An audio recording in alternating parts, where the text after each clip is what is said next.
বলতে যদি হলিক্রসের কোনো ভুল ত্রুটি বা কোনো ধরনের সমস্যা থেকে থাকে সে সমস্যা আমাদেরও, কারণ হলিক্রস আমাদের, আমরা হলিক্রসের সদস্য, আমাদেরকে সব ভুল ত্রুটি সংশোধন করতে হবে।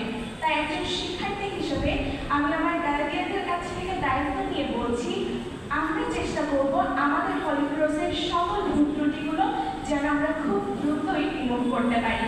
এবং আমার loving classmates, I would like to request you to give a round of applause to showing respect to our teachers. তাই খুব সংক্ষেপে আমার বক্তব্য আমি শেষ করব, কিন্তু নিজের মনের আকাঙ্ক্ষা থেকে একটা কথা বলছি যে হলিক্রসে আসার আগে যেই সাবজেক্টটা নিয়ে সব থেকে বেশি আমি ভয় পেয়েছি, এবং শুধু আমি নয় আমার মতো আমার অনেক ক্লাসমেটস ভয় পেত, সেই সাবজেক্টটা হচ্ছে বোটানি। বাট ফার্স্ট দিন আমাদের নিধি মিস আমাদের ক্লাসে এসে যখন ম্যালেরিয়া পড়িয়েছে, এরপর থেকে বাসায় যখনই আমার স্টোরি বুক করার সময় তখন আমি বোটানি নিয়ে পড়তে পছন্দ করি, তখন আমি ম্যালেরিয়া সম্পর্কিত ভিডিও ইউটিউবে দেখতে পছন্দ করি।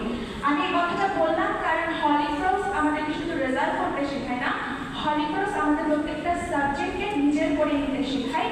এবং সবশেষে আমি বলবো নিউটন স্যারের কথা মতে, through these 2 years the aim of my life